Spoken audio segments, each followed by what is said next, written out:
All right, everybody, and welcome to episode 252 of the Nine Ears podcast with myself, Nick Draper, and the face of the BBC Sport website, Mr. Stuart Deacons. Thank you very much for downloading the show.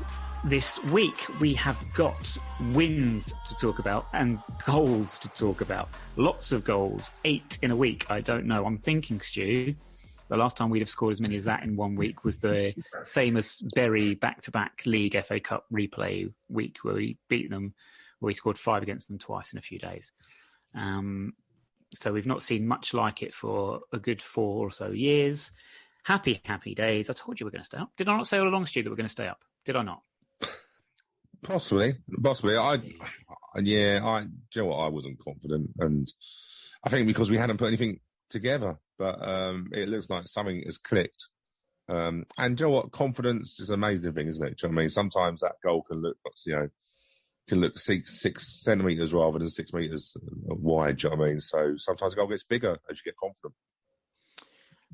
I do remember a few years ago when Wally Downs had come in the second half of the season, and we had a 0-0 draw away at Shrewsbury. Now, Shrewsbury were down there as well at the time, or in the lower reaches, and we thought our failure to score and our failure to win that game and the fact we were 10 points adrift, we sort of said after that, no, it's not going to happen. Whereas I've always, hey, look, we were wrong, and I was wrong. This season, I've always felt we had enough, especially with the fixtures. I thought they were good fixtures that we had, and so it's proved, I think. We've still got Rochdale and Swindon at home, but we've got the advantage of these 2 wins as well, which we'll go into more depth in later. But having that extra game as well, just handy. I know Rochdale have got an extra game too.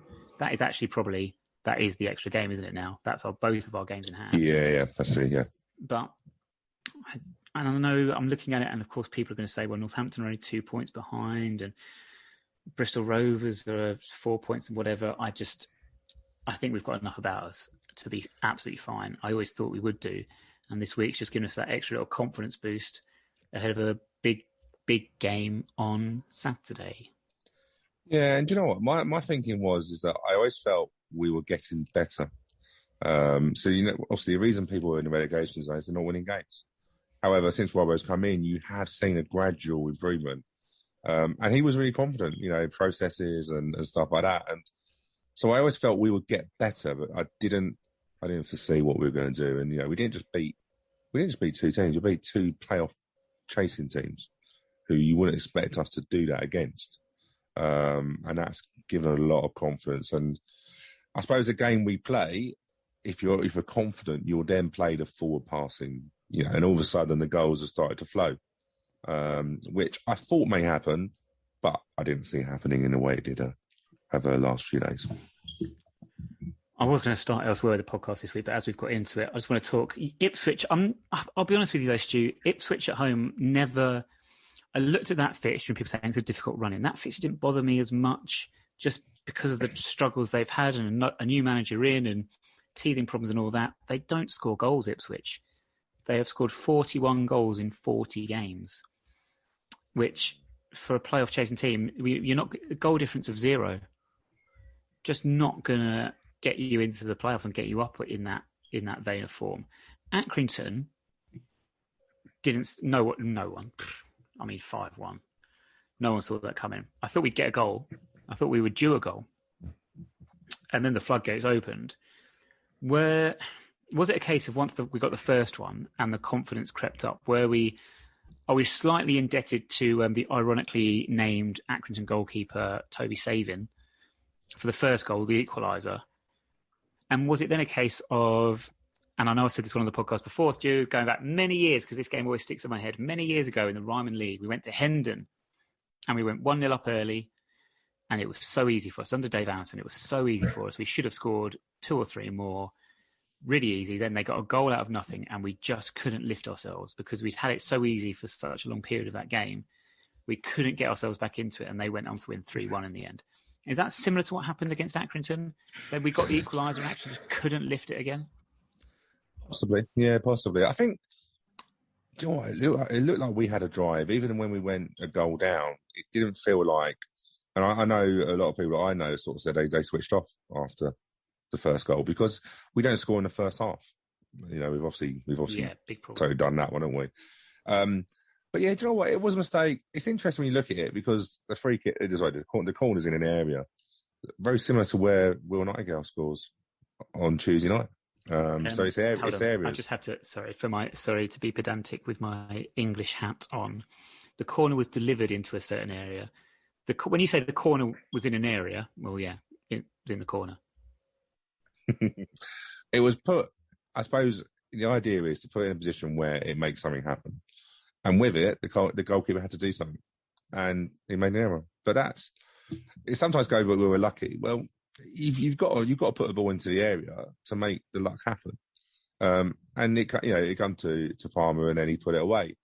It was interesting from that is that we didn't then sort of go, well, it's 1-1, we're sit, and we actually felt confident enough to go and attack them.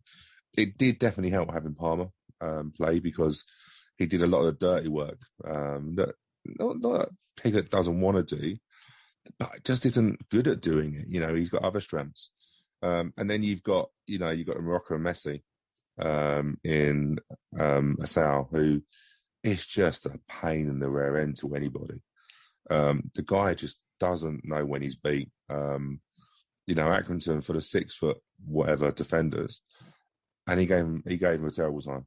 Gave him a terrible time in the end. And I think it was just that, Palmer was definitely, it just made it a bit easier. We seemed to have more options. And in the end, none of the goals were apart from the first one. All the other goals were decent, decent goals. And, everyone's got their favourite. If you ask people about their goals, someone picked the Pigott free kick, someone picked the Sal header. Me personally, the last goal was impressive. But there were some good goals on that day. Joe Pickett's free kick reminiscent of his one against Plymouth earlier in the season. Very, very, very early on in the season. And then the finish for the 5th was just... The thing is, the finish for the 5th, Asal's second goal, is, for me, a finish of a player that isn't burdened by being in a relegation battle. Because there was no overthinking, anything like that. There was no doubt. It was just there on a plate. This is what I need to do, and I'm going to do it. No second guessing himself, no getting confused, because he had a lot of time. He had a super amount of time, which can be difficult sometimes. You always have too much time to think, but no, he just decisive, knew what he wanted to do, sorted away. Yeah, and he had Joe Pigott move into the left-hand side, with a square pass. Do you know what? It was a natural finish, wasn't it? It was a natural finish. It was, didn't have to think about it too much, took it first touch, and it was just so comfortable. That's 3 goals now for him. From a player that if you would have looked at in February, yes, I'd heard the name and I'd heard he was decent. But we have to sometimes think he's come into a team and he has transformed that team. And all of a sudden, the players are... I always think a sign of a good player is when they want to pass you. So, sometimes you get a player on a youth player and no one wants to pass through. They're like, oh, he's on, but we're not too sure. Can we give them responsibility? Hey, look, you've got senior pros who are going, do you know what, give him the ball because they know and trust he's going to make something happen. Transformed the team. I just want to maybe rein that back in a little bit. Is there not also an element of a little change in shape that has helped? And then we've got almost like a diamond midfield, but we've got players that are looking to run into places and perhaps create problems that weren't there before. When we looked at perhaps having at one stage Longman and Rodoni and Asal all on the pitch at the same time, making those sorts of runs, making these things happen. It's a collective effort. Has it really? Like we've already mentioned, having Ollie Palmer back in, that little switch to 2 up top does seem to have made a world of difference. And that's not to deny or play or downplay the role that the other midfielders have had in a sort of defensive role in Woodyard and George Dobson. And George Dobson's been getting rave reviews. Yeah, I agree. The formation's a really interesting one, isn't it? Because it still sometimes looks like 4-2-3-1. But where you go with it, we get people into the box. So remember I used to say to you, what's the point of putting a cross in when there's no one in there? We used to do it sometimes, with aimless balls. But actually, I think what's changed with it is we've actually realised that we can't pass the ball for passing's sake. We've actually, in a way, I was thinking about this the other day, we're not too dissimilar to the long ball game that we played in under Harry Bassett. And what I mean by that is Harry Bassett was about getting the ball into the final third and then being effective. So go for the throw in, and then it was a skillful team, but it was like, why waste passes in the middle when you can just hit into the corner, box them in? We're very similar at the moment. And what we started doing, and what I noticed with the Accrington and the Ipswich game, is we're getting it into the final third quicker. And then when we're in the final third, we're not just wasting crosses. I go between Accrington and Ipswich. If you look at Ipswich, there was a couple of times where we didn't put the ball in first. We worked the opportunity, not aimlessly. And then when we did that, we had bodies in the box. And that creates problems. When you haven't got, if you don't get people in the box, you don't score. But I do feel we've found a way now of being offensive, not wasting passes. And it's shown the goals we scored, all different sorts of goals. Not relying on Pigott. At the beginning of the season, if Pigott didn't score, we didn't win. That sort of thing, isn't it? But out of that 8 goals, Pigott's got 1. So we're sharing the goals around. Wasting Crosses is the name of George Porter's autobiography. If you remember George from his, what season would that have been? 20... League Two, wasn't it? Was it League Two? It was League Two, because I think he put in 1 good cross for Smith against in the cup against Coventry. Was it on loan from Burnley? Wasn't it? Something like that. Some random loan. Like, why the hell have you end up at Burnley? Yeah. Who wants to play at Burnley? What's his name? The blooming striker we had, who ended up there. What's his name? Joao. I don't know what Joao was. No. Oh dear. Yeah, what is his name? That player. Brilliant. Who's now at Oxford? Yeah, but who's that player at Oxford? Daniel Ajay.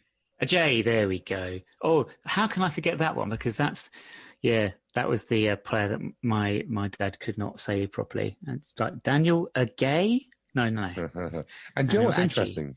What's interesting about it is that I watched Daniel Ajay and George Oakley up front a lot for the under-23s and reserves coming through, and I thought George Oakley was a better player. He obviously he made his debut, didn't he, for us? It didn't go well. Went up to Scotland for a second-rate football and is doing all right now. But actually, the better one was Daniel Ajay. With apologies to all the Scottish Premier League fans. Hey, look, he's doing well, but I really thought George Oakley would be the one that would be better breaking through, but in the end, it was the other way around. Have I mentioned this in the podcast before? I've never understood why Scotland persists. I know they want their 4 divisions and everything, but they need to just this. It's like the rugby league. Without wishing to go down the whole London Broncos thing again, I just don't like leagues that separate in half after a certain amount of games. It just doesn't work for me. Just make the league 18 teams. There's enough teams that can do it and have been in the Premier League over their time. Make it 18 teams. Be like Portugal or something like that. But anyway, that's massively sidetracked. No, isn't that where, like, even in the Premier League, is that their Scottish Prem? It splits there as well, doesn't it? Yes, where technically, isn't it? Am I right in thinking that technically you could play the same team 4 times? No, yes, it always used to be that they played each other 4 times a season, and then they extended it, I think, to 12 teams from 10, and then they said, well, instead of playing what would be 44 games in a season, after each team has played the other one 3 times, the top 6 then only play the rest of the top 6, and the bottom 6 only play the rest of the bottom 6. That's like us playing Oxford 4 times a season. Like, twice is enough, isn't it? Yes. Although, let's be fair. In our history in League One, the split, we would be on opposite sides of the split. Let's be fair. Oh yes, of course. Yeah, we'd be playing. We'd be playing Shrewsbury 4 times. Yeah. Oh no, even they got into the playoffs 1 year, didn't they? Anyway, they did. Yes. Yeah, they got into the playoff final, didn't they? Beat Charlton in the semi-final. That's right, under Paul Hurst, wasn't it? Who then went on to Ipswich and bombed, which most people do. Well, yeah, because Mick McCarthy wasn't good enough for the Ipswich fans. They are very moany. I think it's just because they're surrounded by fields and tractors. I just think they get a bit moany out there, don't they? Yeah, they've moaned like hell after our defeat. Of course they would do. I must say that I finally got to Portman Road last season when we played them early on in August. so happy to finally be able to visit and tick that ground off. And it is a fantastic stadium, proper. I know it's got some new stands, but it's an old school stadium as well. Really good atmosphere you generate in your way. And so look forward to going back there next season. Well, yeah, I think it's probably a good chance of that happening now, isn't there? Yeah, I mean, the 3-0 victory on Tuesday evening, again, like you're saying, exactly the same thing with balls into the box and headers. Jack Redoni got one. Jack Redoni's, if we concede, Redoni's one. I am absolutely fuming from a defensive point of view. It's a good ball in. It's Luke O'Neill, isn't it, with the ball in. But blimey, it's a free header. It's a free header. But he takes it well. He does exactly what he needs to do. But you know what? The thing with that, though, if you look it back, it's where we didn't chuck the ball in at the first opportunity. Yeah. And I think what it is, it's very difficult. I'm a bit of a saddo like that. I've watched the goals in frame by frame if I can, because if you look at it, the reason he gets the space is because he gets the run. But the reason he gets the run is because he knows as soon as he goes back to Luke O'Neill, he knows where it's going. Do you know what I mean? It's like it's like in a way a set play where Asao is just literally rolling it and then put the ball in. And I think that's where it's a free header, but I think it's because he's got the run on it. And also, if you look at it, I think there's another two people in the area as well. So that's what I'm saying. Because we get the numbers in there, that's why you get the space, because you're overloading the people within there. But I know what you mean. It's a simple header, and Jack Redoni, you don't think he wants to head the ball, especially with the haircut he's got at the moment, like that perm. I don't think he wants to get that too damaged. But he's coming with two good headers. He got the header at Accrington, didn't he, on a back stick, and he got the goal. Like if we said early in the season, Jack Redoni's got to score a header, he'd probably been closing his eyes, wouldn't he, as he done it. And yeah, like you say, a few goals from now this season. And the only problem with these performances from Redoni and Asao is attracting attention. Yeah. Because, and I don't want to go down this route this week, but finances, attractive offers from big clubs are going to be hard to say no to in our current circumstance. Yeah, and let's not be around the bush. The Premiership teams and the Championship teams, no matter how much they say that they've had problems financially, they know that League One, League Two clubs, if you give them an offer that isn't even, say a player's worth $500,000 and you're going with 200, you sort of know that they're going to go, well, do you know what? 200 last season would have said no, but 200 this season is a lot of money. So you're right, they're going to test the water, and that's our biggest problem. I don't know what contracts we have with Asal and with Redoni, but we could get some offers in the summer that will test us. There's also a rumour going around. There's a 15-year-old in the academy who is attracting attention and rumoured to be a Premiership club putting a 250k bid in. And it's a rumour, so there's probably nothing in it. But what I said was, I would love us to be brave and go, no, we are going to get him into our first team, because if we get him into our first team, that 250 could be quadrupled. But there's two things on that. One, you've got the player to want to, and we may get that because Robbo is given that journey. But two, if someone does come with 250k for a 15-year-old, sorry, what? A 15-year-old. Who's 50? Who's 15 years old in our first team squad? Sorry, 250 grand for a 15-year-old. No, but who's the 15-year-old? He's a 15-year-old who plays in our team in under 15s. He's got he wears glasses, but I've actually remember seeing him because he's very distinctive. There's me thinking. In my head. I'm thinking of Redoni and Asao. So when you go 15, I'm like, hold on, what? But this is the thing, though, that we're going to have to. I've always been of the opinion that if we can, if you can get them into your first team, and then they produce at first team level, your bids will be higher because, of course. And look at Asao. So what I mean by that, if someone coming for Asao who was monitoring him, coming from the beginning of the season, he was at he was at Billericay Town on loan. That's the laugh. He was on Billericay Town on loan to come back and go into our first team. But if we got a bid early part of the season, probably been peanuts. Technically now, he's done it. He hasn't done it wrong. He's not a proven, but people will go, well, actually, do you know what? He's coming to the first team and he's got 3 goals. The money's probably double if someone's going to come in for him. And it's going to test us. It's going to test us because if we want the academy to work, we've got to find a way of getting these kids into our first team. And I'm like you. I'm old school. I remember the days when we got first. Chris Perry, Neil Sullivan, Dean Blackwell. The list is endless. But we got them into our first team. They gave us a couple of years' service, more in other cases, and then we gladly sold them on because we saw the rewards of our development, and then we sold them. At the moment, we very rarely see the player, like Will Mannion, Bursic. There's a lot of players that have gone, and we haven't ever seen them in our first team. Matt Cox, possibly, potentially. He's in the England setup, so of course he's going to get.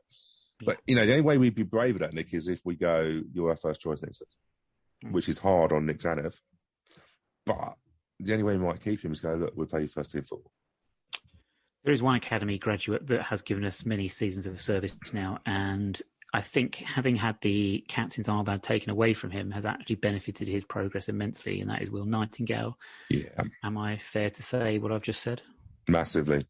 I think we had a conversation, didn't we? I've always rated, and I'm not alone on that, rated Will Nightingale, but for some reason just wasn't happening. And I always thought he was better in a 2 than he was in a 3. Because Will Nightingale is a defender. If you put the ball in the air, he's going to go and hit it. He just does the basics. It's kind of it's going back to that Bristol Rovers game at home earlier in the season, where we were just like, oof, yeah, not a good one. Yeah, he's a defender. He's a no nonsense defender. And do you know what? I'm so pleased he got the goal because I think it rewarded him for the hard work he put in.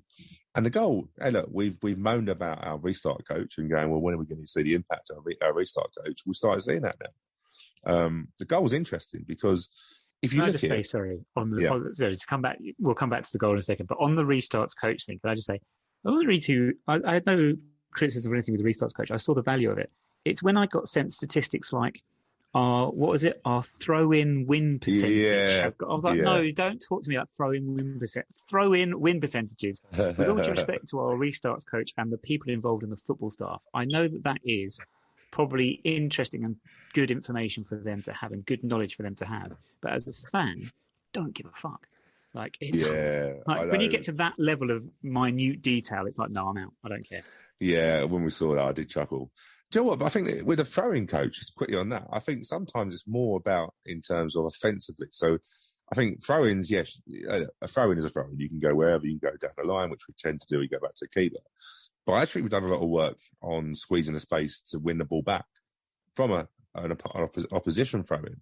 Because the way we're pressing in certain areas, Ipswich, we did it heavily. Pressing in areas, I'm really, do you remember we played, what's the season we played? I think Oxford, Barnsley, and Wigan, all in our league. And do you remember I said to you, they had that player Brannigan for Oxford, and he'd always come into the space, and he'd always pick the ball up, and he'd always dictate play, and we could never work it out. And it annoyed the hell out of me that we just sat off. That wouldn't happen now, because we would squeeze all that space. And that's what happened to Ipswich on Tuesday night, because they couldn't play their passing football. And if you look at the corner, that comes from their centre half playing an aimless ball because he had nowhere to go, which then meant we got the ball to Piggott, who then got the space as a shot and get the corner. So it's that sort of squeeze space. But the restart coach, I think, if you look at the goal, Ipswich do zonal marking, and we've got, if you think about it, Kalambayi, Nightingale, Piggott, Palmer, big lumps. And in the end, they had too many to pick up. And Will, in the end, he's basically got a run from the penalty spot area, and it's just an easy goal. But it's made for the fact that there's actually a lot of decoy runs. So, hey, look, do you know what? Set plays, we get a lot of corners. We've got to start making them more effective, and we on that sort of side of it. But, Will Nightingale, really impressed, and I couldn't be happier for him. And it was a great week. 8 goals, 6 points, happy days, goal difference. Absolutely. I mean, that's the other thing Stuart didn't mention about our battle to stay up. Now our goal difference in comparison to everyone else is we're laughing at such a big gap. I think only Rochdale's is the closest, and they're 4 goals worse off than us, and they can see goals for fun. And defensively, we have massively improved, and it's 3 wins out of the last 5. So all looking good before we head into a big game on Saturday when we host Swindon Town, who are currently on a terrible run. 4 consecutive defeats. I hate when I see that. Oh, when a team's on that bad a run, I think, oh, they're due something, even if it's just a point. But actually, a point would be okay, I think. But we were going to look now, because we're in the final straight, the home straight, as it were. We were going to run through some quick predictions for the remainder of the League One season for the teams in the bottom six and see on points, if we just on points, where we think we might end up. So, Stu, got a list of games here. We just want a very, very quick winner or draw. I'm going to shout some fixtures at you. Cool. Give me a prediction, and we'll see where the league table might end up.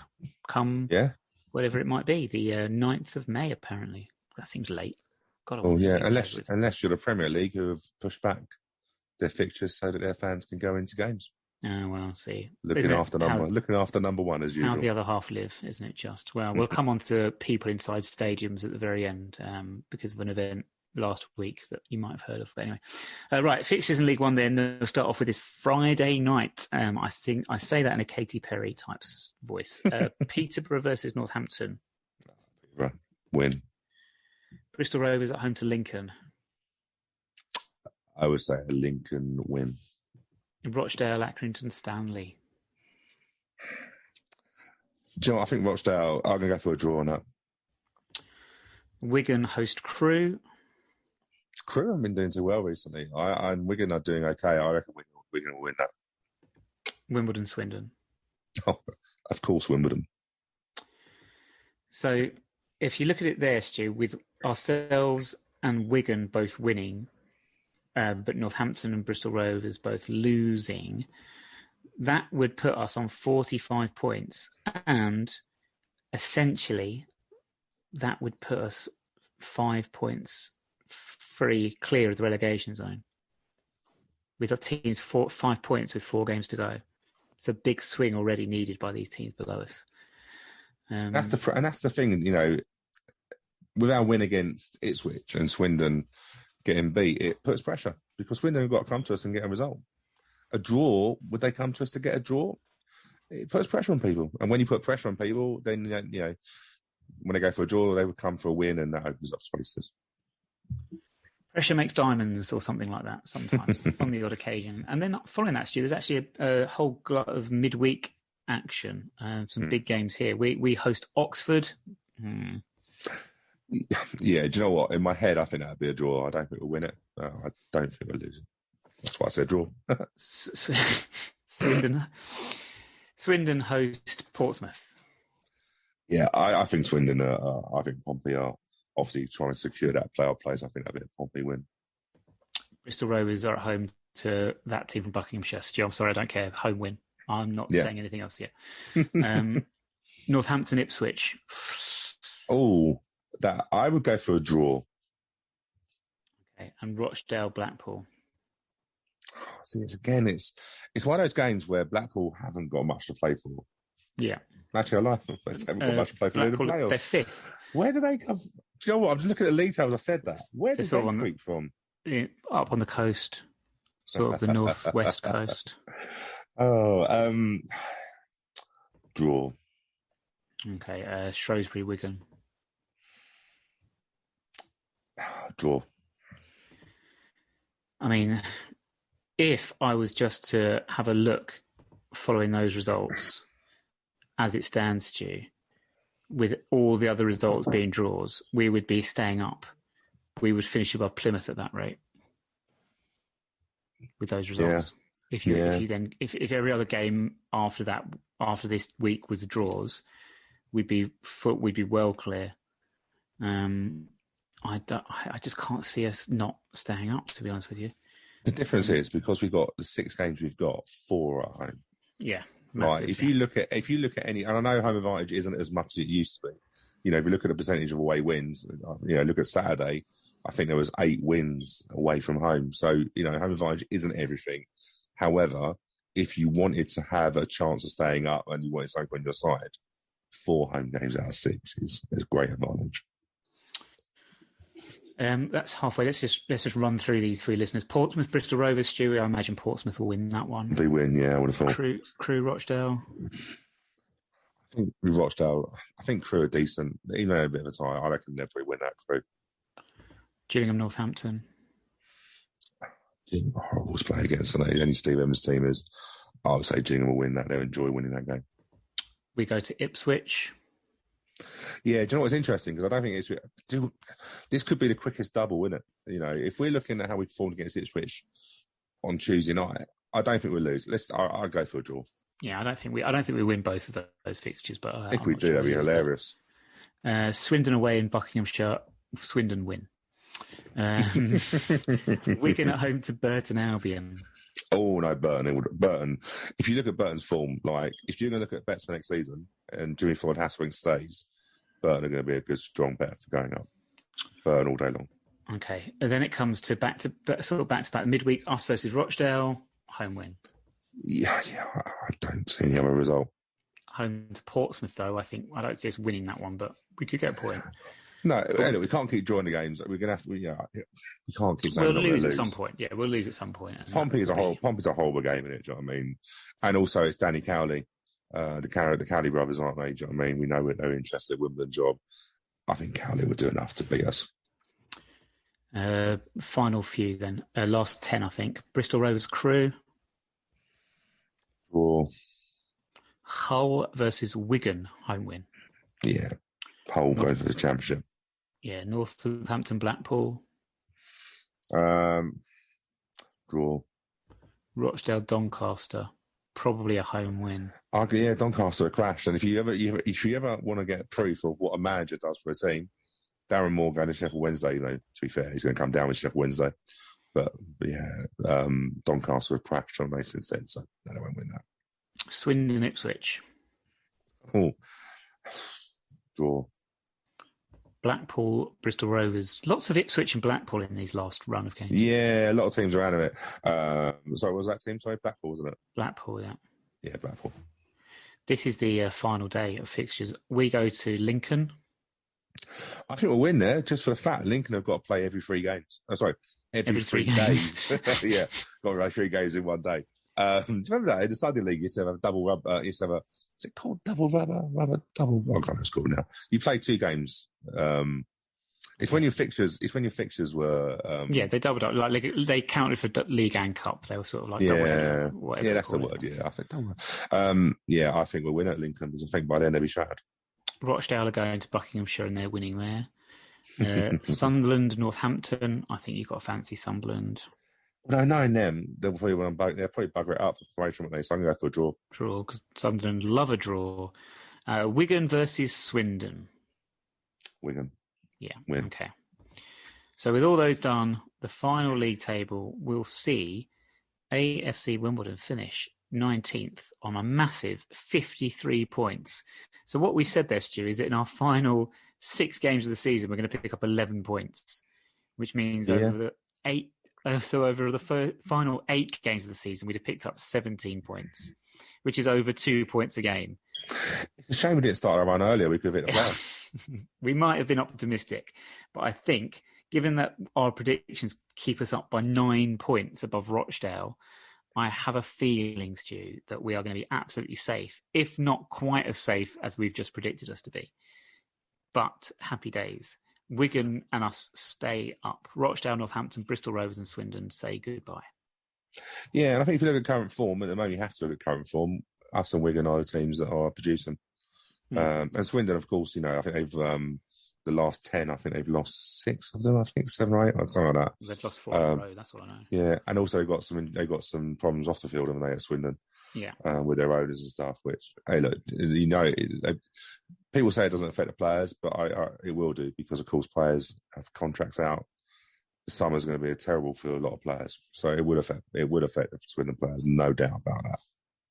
And updates from our 2 games this coming week will be on Twitter at 9Wireless Podcast. I don't know if anyone out there in listener land can hear what's going on outside my window right now, but let me just have a little moan to you. Let me use this as a therapy session. There's a woman across the road with this little dog. I'm not very good with dog breeds. I couldn't tell you what dog breeds they are, but this is one of those tiny little dogs that, not quite the sort of ones you see those stupid celebrities carrying everywhere, but just slightly bigger than that, right? Tiny little dog. And it barks the fuck out of anyone that walks past it. like constantly just yapping really aggressively. Not going to do anything, obviously. It's just making a big, massive racket for something so small.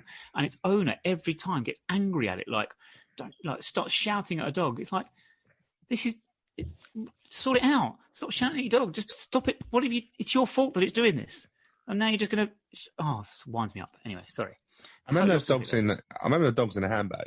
I always used to think, if you lost your handbag, you lost your dog. Like it's double bubble, isn't it? Yeah. Do you know what, Stu? Some women in their handbags, they carry things like credit cards and phones and lipsticks, and if they lose their bag, they lose all those things as well. I know, but you don't want to lose your dog as well, do you? Because them dogs are not cheap. Well, I wouldn't know. You know, it was a celebrity. I don't know if it still will be now, to be fair, because I don't know what celebrities do. No one goes out, do they? So will that be a... It used to be a thing, didn't it, in the papers? You'd always see a picture with a dog in a handbag. Yeah, Paris Hilton with a dog in a as if like the dog in a handbag had to match their dress and their... Do you know what I mean? It was just like, oh, my days. Was that... Actually, as if their dog in their handbag had to match their dress is a line I never thought we'd hear on the podcast, but I take blame for it for getting sidetracked by that stupid dog across the road. I wanted to very quickly touch on, as I mentioned earlier, stadiums and people inside stadiums and crowds. There was quite a moment for wrestling fans on the weekend where actual fans were allowed in to watch live wrestling for the first time in over a year. Tens of thousands of fans inside for WrestleMania. I won't talk to you about the event as a whole, but there was a moment. Every year WrestleMania starts off with a rendition of America the Beautiful. Not every single year. They say it's every single year, but history has proven that there's the odd years here and there where they didn't. But it has become a tradition over the last few years. And it was a goosebumps moment because there were actually people. It actually felt like some feeling of normality, like there were actually people in the stadium. People were just so happy to be there, and the wrestlers were also happy to be there. And it just gets me excited for when we can be back inside Plough Lane. And, well, I say back inside Plough Lane, well, when fans can be in Plough Lane for the first time and we can get a crowd and an atmosphere going. But I do hope we can find a way to sort of mark it in a nice way, a unique way. I don't want to. I sort of want to. I don't want to go over the top with it or anything like that. But just something that brings people together before the game, maybe to have a big ceremony of some sort, of some form, old players, ex-players, whatever it might be. As long as it's not Jingo. Oh my good God! Yeah, no, I get what you mean. Actually, I get what you mean. I thought you were sort of going on the lines of have a minute applause or something that we were in. No. But no, I know what you mean.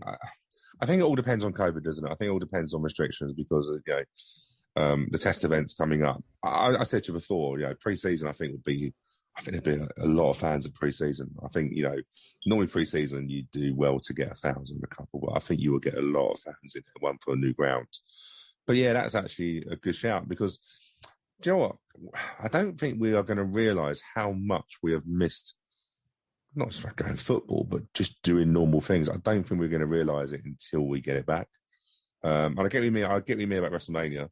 I've been watching some of the Australian league games because they've got fans back in now. And there was a boxing program, a boxing show in Gibraltar where they had some fans, and it was interesting. Oh, sorry. The boxing show in Gibraltar. Yes. Was it called Rocky? Oh dear! I'm trying to think of something funny to come back with that, but I don't. Don't even try it. Do you know what I mean? But what was interesting, not just the reaction, I've struggled watching the boxing shows without fans because it's not the same. Do you know what I mean? You can't, yeah. But it was really, what was interesting, not so much the reaction of the fans, but actually Dylan White was fighting, the reaction from him to fans. Yeah. That was the thing with the same Sunday. Was that the same with it?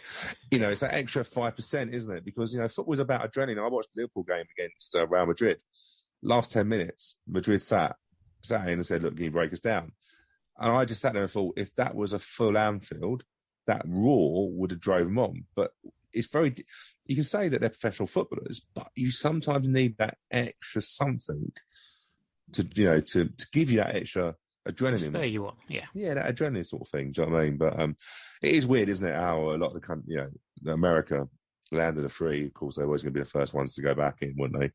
But not to get onto COVID, but the figures now, I still don't see how we can't fast track this coming out of lockdown. But Because we shall live in fear for the rest of our lives as an infantilized society. But that's a political rant for another day. Of course, in America, different rules. As I've tried to explain to people throughout this thing, America is 50 countries.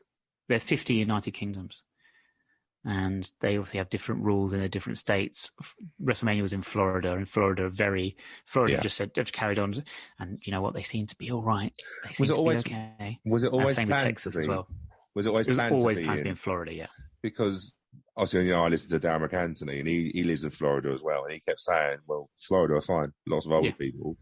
I just wonder whether they moved it to Florida because of the relaxation of. I suppose, in fairness, not to go into too much detail on this one, it was meant to be in Florida at this stadium last year, and it was cancelled. They couldn't do it last year. So this year, I think it was scheduled to be in California. But obviously, having not had it in Tampa last year, they rearranged the schedule or whatever to make it happen. Yeah. Anyway, enough about that. Enough about wrestling. Fans will be back soon inside football stadiums, and we'll all be very, very happy. Last week's podcast, Stu, caused a little bit of a stir in certain quarters. It did. But I'm going to stand by my promise, which I made on Twitter, which is I need to listen back to our podcast last week because I haven't done yet. We recorded it. I edited it. I only ever listened to the start and the end to make sure it all starts and finishes where it should do. I didn't listen back to it last week. So whether what is in my head was what came across, I don't want to comment on it and respond to any comments until I've actually had the chance to listen back to it properly to see whether what I thought was said and I think that's only fair. So we might come back onto that one next week. But basically, Stu, I will tell you now, we were right and everyone else was wrong. Of course, because we're a podcast and we can say what we want. No, do you know what? Look, it created discussion. That was the idea of it. No one, we weren't saying we wanted to do what X, Y, and Z. We just want discussion, and that's all we wanted to do, along with the One Was Had a Dream podcast, which, to be fair, prompted us to have and just start talking about it as well. Just shoot in the breeze, but hey, we'll come on to that next week. I think that is it though for this week. I think we are done. I need to go to bed. Been the longest week ever. I'm absolutely fucking shattered.